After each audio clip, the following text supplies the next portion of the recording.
Hello and welcome. I'm Robert Neild. This is my channel, Many Mysteries, One Secret Solution.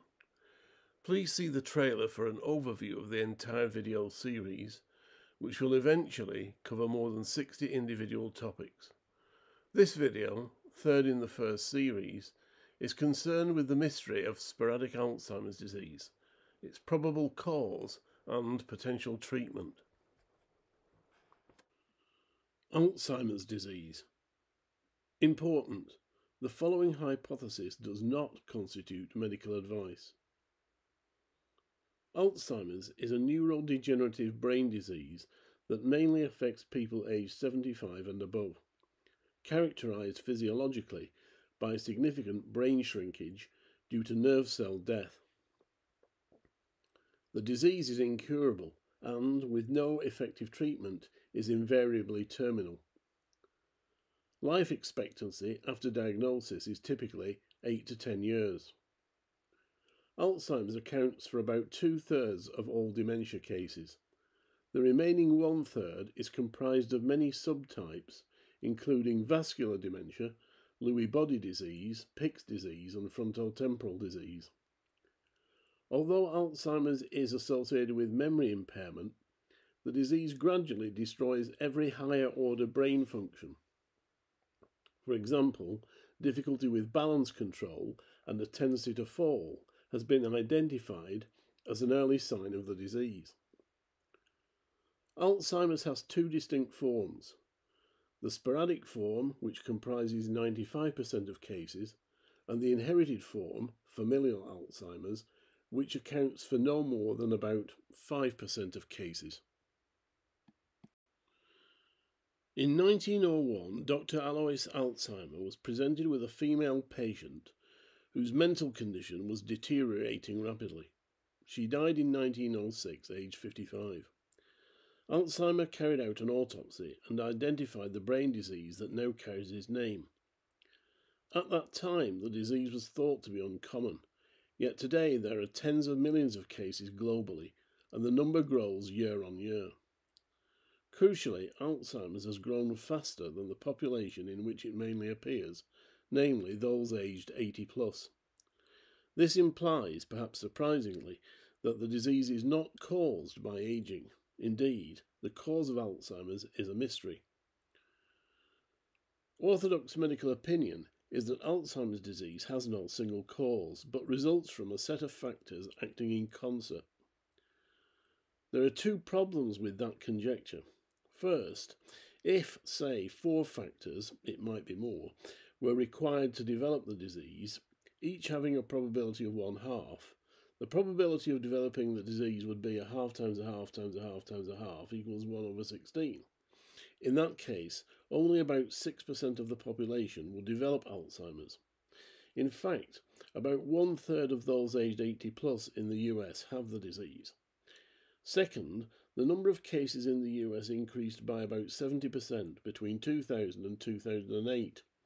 It is very unlikely that each factor in a set of 4 independent factors would increase by 70% simultaneously.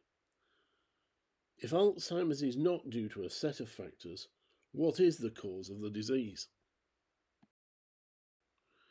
It was noticed some years ago that Japanese and Nigerian men raised entirely in the US had higher Alzheimer's prevalence than their genetic counterparts in Japan and Nigeria. This suggests that the disease has a cultural basis rather than a genetic origin. In addition, the rate at which Alzheimer's has increased in the last 20 years implies that, like other rapidly growing diseases, diabetes, lung cancer, heart disease, skin cancer, and liver disease, Alzheimer's too is behaviour-driven. Hence, a key question: what increasingly common behaviour in the developed world during the second half of the last century correlates with the growth of Alzheimer's in the first 20 years of this century? This figure shows the distribution globally of Alzheimer's disease around about 2012. Red represents the highest prevalences and pale yellow the lowest.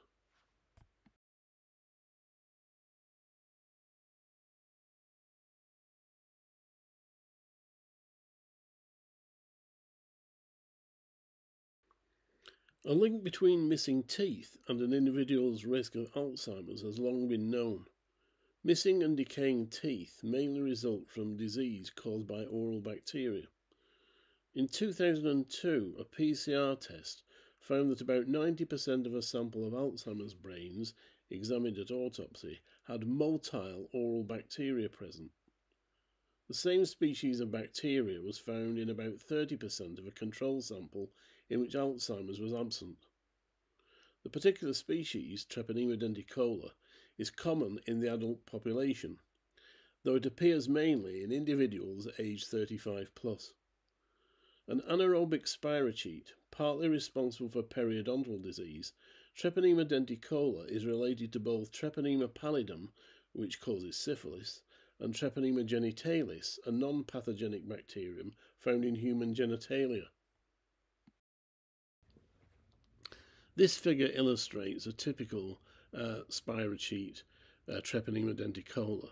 It's like a sort of spiral structure, a bit like a worm but much smaller. It's only about 1/100th of a millimetre long, and it's able to move around under its own steam by use of special flagellae that are indicated there on the larger diagram, the close-up. This then is the bacterium that has been found in the brains of people with Alzheimer's at a prevalence of something like 90%. So there's a very strong link between the presence of this bacterium in the brain that's originally come from the mouth and the disease. The question is, what role does it play in the disease? And that's what we're going to look at next. Treponema denticola alone cannot be the cause of Alzheimer's, as its prevalence doesn't vary significantly over time, and populations known to have a lot of oral disease, such as India and the Amish community in the US, have low prevalence of Alzheimer's. It is logical to assume, therefore, that the treponemes act as vehicles that transport toxin to and throughout the brain. The following figures illustrate the bacteria's very slow journey, lasting many years, along the nerves from mouth to brain. This figure shows a tooth infected with plaque, which is home to an enormous number of bacteria that cause gum disease, in particular gingivitis, and eventually periodontal disease.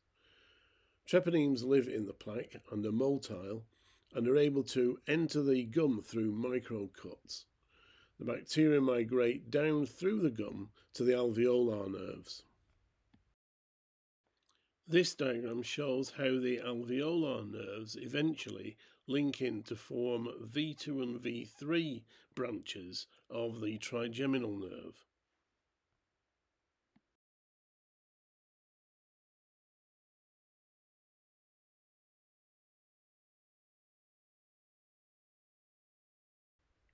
This diagram shows how the trigeminal nerve plugs into a large bulging structure called pons in the brainstem. This figure shows the left half of the brain in a vertical section. The trigeminal nerve is the green line, and the purple lines show the general migration of bacteria from the end of the trigeminal nerve upwards into the brain and outwards and also downwards into the fourth ventricle and the cerebellum, the structure on the right.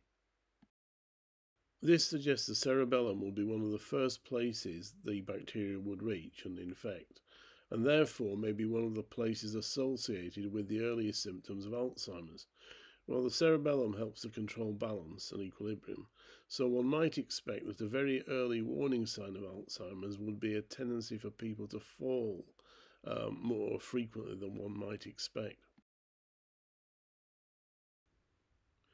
This model illustrates the position of the locus coeruleus, denoted by X, which was identified in 2017 as the nidus of Alzheimer's, in other words, the place where the disease initiates.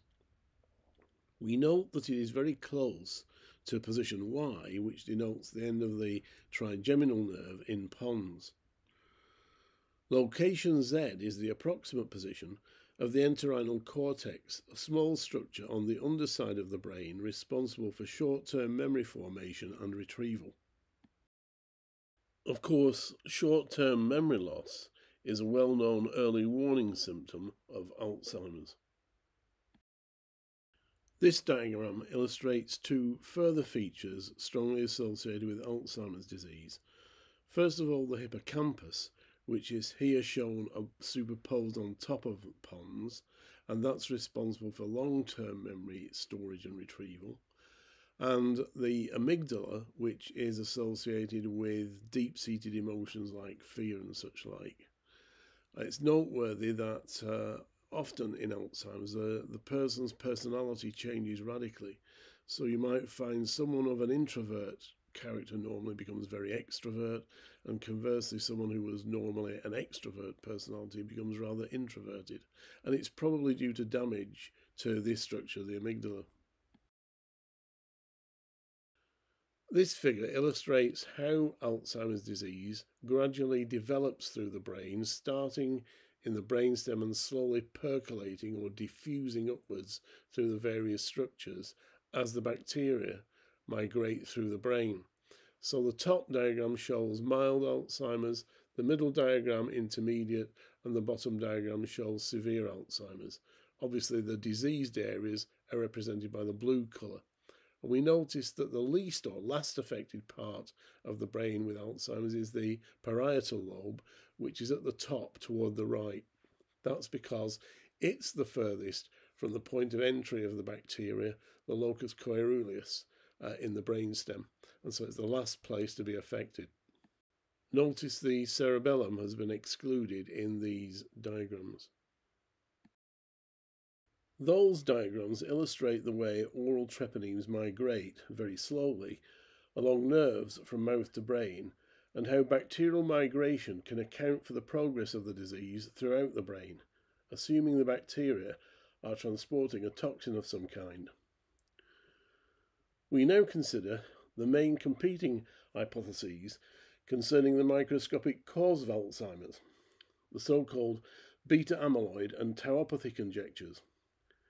According to the former, the disease is due to the accumulation of beta-amyloid protein in the brain, characterized by the formation of amyloid plaques, also known as senile plaques. However, there are two problems with the hypothesis. First, trials of more than 100 different medications predicated on the amyloid hypothesis have failed, and second, brains have been seen at autopsy with senile plaque concentrations even higher than severe Alzheimer's, yet in life the subjects had no dementia.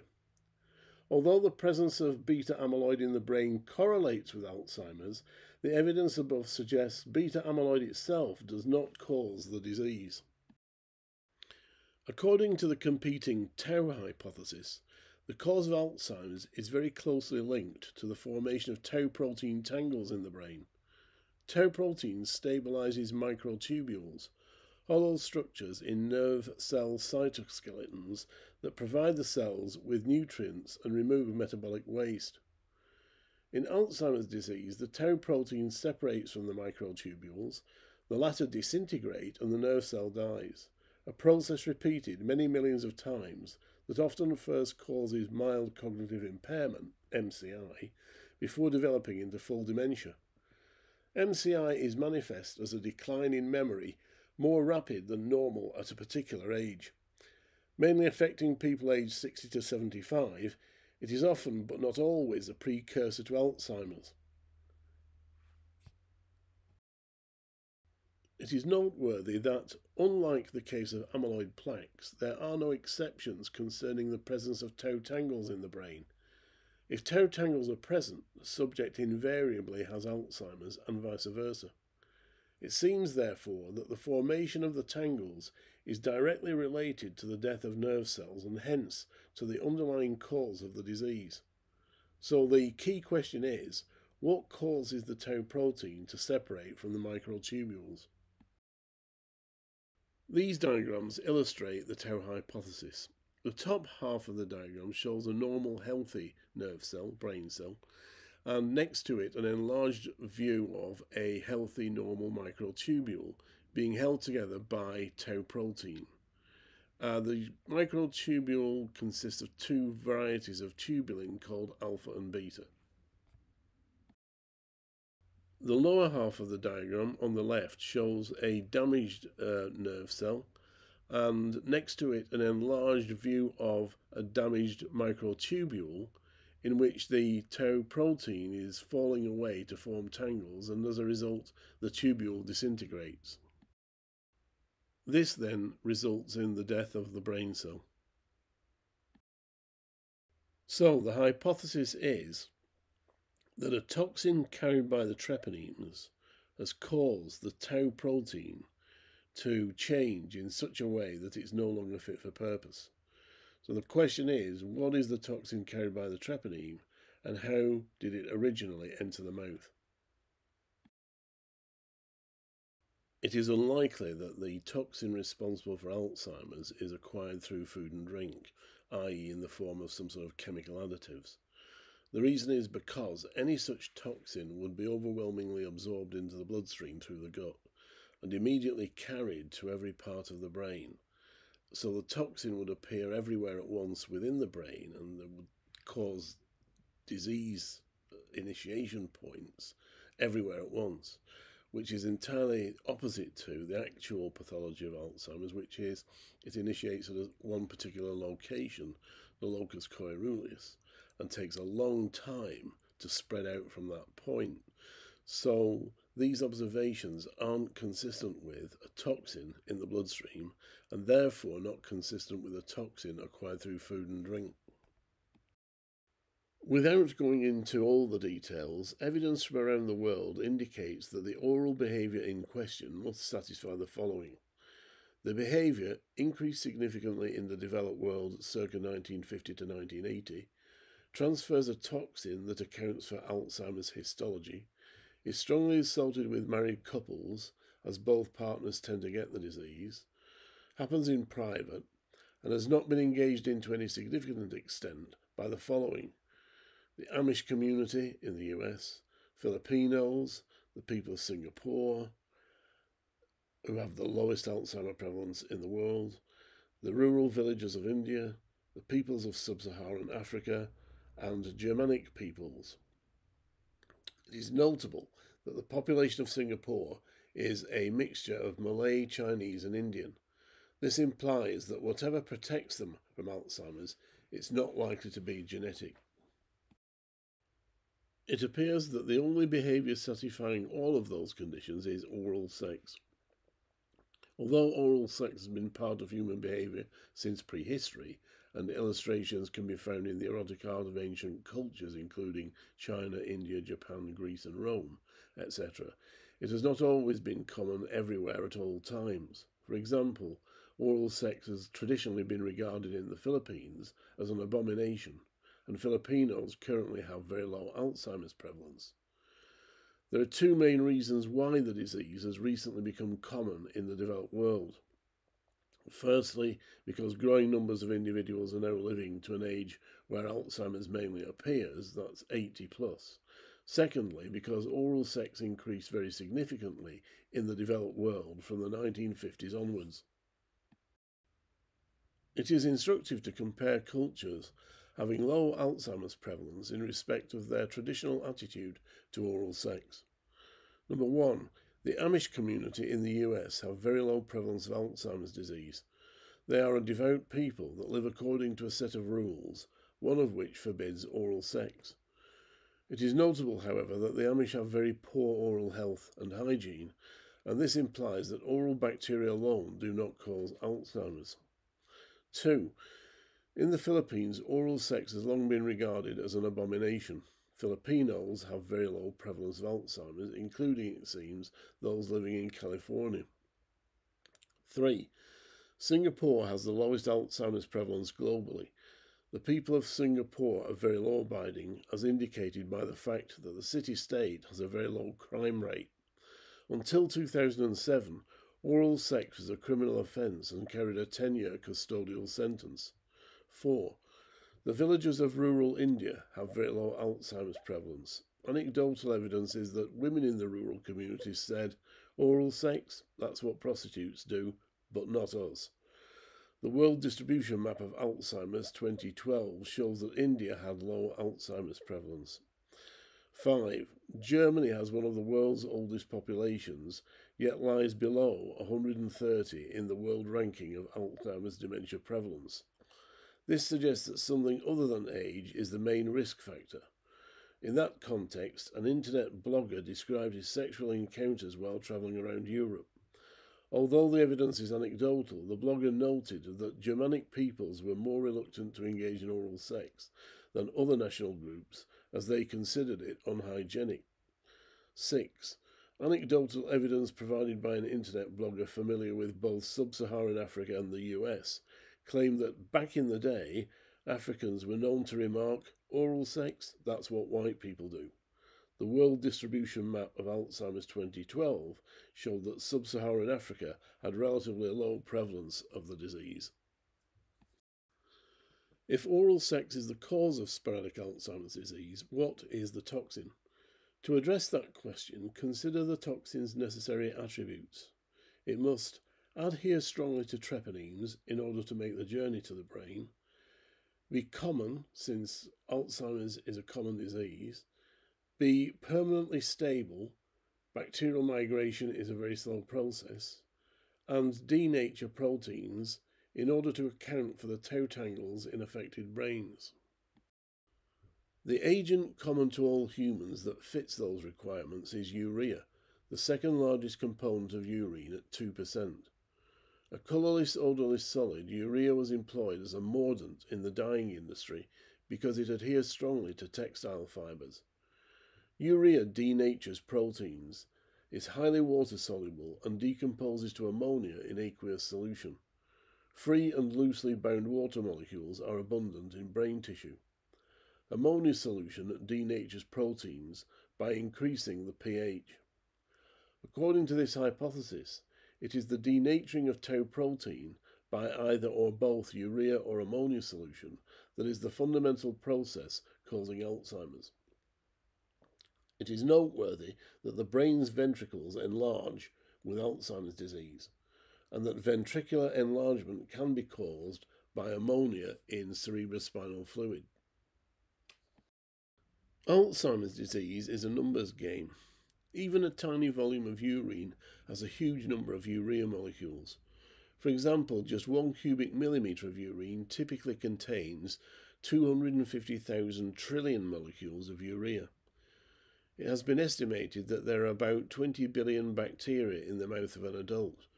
If just 1% are treponemes, that means 200 million motile bacteria are present in the mouth of a carrier at any given time. The latency of Alzheimer's. In the US, oral sex started to become commoner during the 1950s. Alzheimer's began to increase in the US in the 1990s. This suggests a latency of about 40 years, a timescale consistent with the age at which treponemes tend to appear in adults, 35 to 40, and the age at which Alzheimer's symptoms tend to become evident in seniors, 75 to 80. The probability of developing sporadic Alzheimer's disease.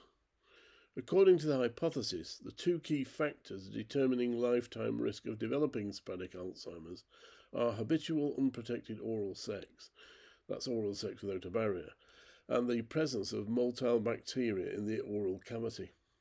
So, for example, if 90% of the population aged 40 plus engaged in habitual unprotected oral sex, and 50 to 70% carried motile oral bacteria, the lifetime probability of developing Alzheimer's would be between 45 and 63%. 2 questions for future research. Can Treponema genitalis, like its oral relative Treponema denticola, act as a vehicle that transports urea from mouth to brain? And secondly, like the Amish community, Rastafarians, most of whom live on Jamaica, abide by precepts according to which oral sex is taboo. Do senior Rastafarians have low Alzheimer prevalence compared with the developed world? Summary. Evidence shows that sporadic Alzheimer's disease is not caused by aging, genetic factors, diet, or the environment, nor is Alzheimer's due to a set of factors acting together. The only credible cause involving millions of individuals in the developed world is lifestyle. In other words, Alzheimer's is behaviour-driven.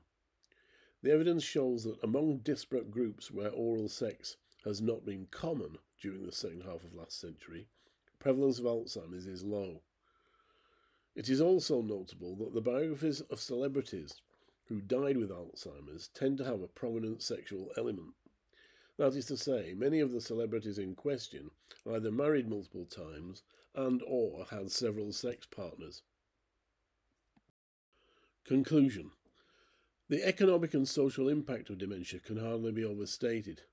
In the UK, more is spent managing Alzheimer's than is spent on all heart disease and cancer care combined.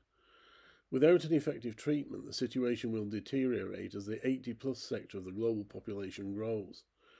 Currently, an estimated 55 million people worldwide have dementia, a figure that increases by about 3 million per year. However, it is likely that Alzheimer's is more prevalent than current estimates suggest. That is because the disease starts to develop in an individual many years before obvious symptoms appear, and many of those die before symptoms are manifest. In those cases, the disease is never diagnosed and not recorded. In addition, many die from other primary causes, and Alzheimer's is not included on the death certificate. If the hypothesis here is correct, a logical consequence would be that with early diagnosis, Alzheimer's might be treated with antibiotics. In that respect, it is noteworthy that a physician in North America posted a comment on the internet some years ago concerning a group of Alzheimer patients in his care. The group contracted an infection which had to be treated with antibiotics. The patients informed the physician that while taking the antibiotics, their Alzheimer symptoms seemed to improve. Nearly all of the drugs companies that were researching medications for Alzheimer's have stopped. It appears that Pfizer is now the only manufacturer still actively pursuing new treatments. Their research is predicated on the hypothesis that Alzheimer's is in some way linked to bacteria. Postscript. Although most develop treponema denticola at 35+, a small fraction of the population will carry the bacteria in their 20s and a still smaller fraction in their teens. If those individuals engage in habitual unprotected oral sex, the hypothesis predicts they will be at risk of Alzheimer's about 40 years later in their 60s and 50s respectively. It seems that increasing numbers of non-familial Alzheimer's cases are appearing among those aged 50 to 70.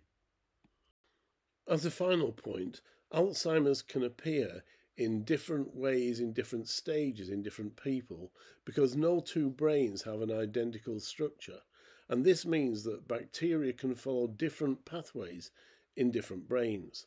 So if we look at this picture we've seen before of a section through the brain, and I've shown in purple the different pathways bacteria can migrate from the end of the trigeminal nerves, then we can see that one particular pathway might take you into the region where the hippocampus is, and that will show up as memory problems. Another one down into the cerebellum on the right hand side, that would show up as problems with balance control. Another route could take you into the occipital lobe, and that would mean the Alzheimer would first appear as visual type dementia. Yet another route could take you into the frontotemporal region, and that would appear as problems with calculations and planning. All of them are Alzheimer's, but they're manifesting first of all in a person in different places because no two brains have the same structure, and so the bacteria will tend to follow different paths according to the particular structure of the brain. That's the end of the video. Don't forget what I said at the beginning, an important message, that you can't treat the information in the video as medical advice. Well, thanks for watching. That's the end of the first section of 3 videos in series 1. The next video I'm going to do is a special one to do with the authorship of Shakespeare concerning a book I wrote a few years ago. So look out for that. Don't forget to subscribe. See you next time.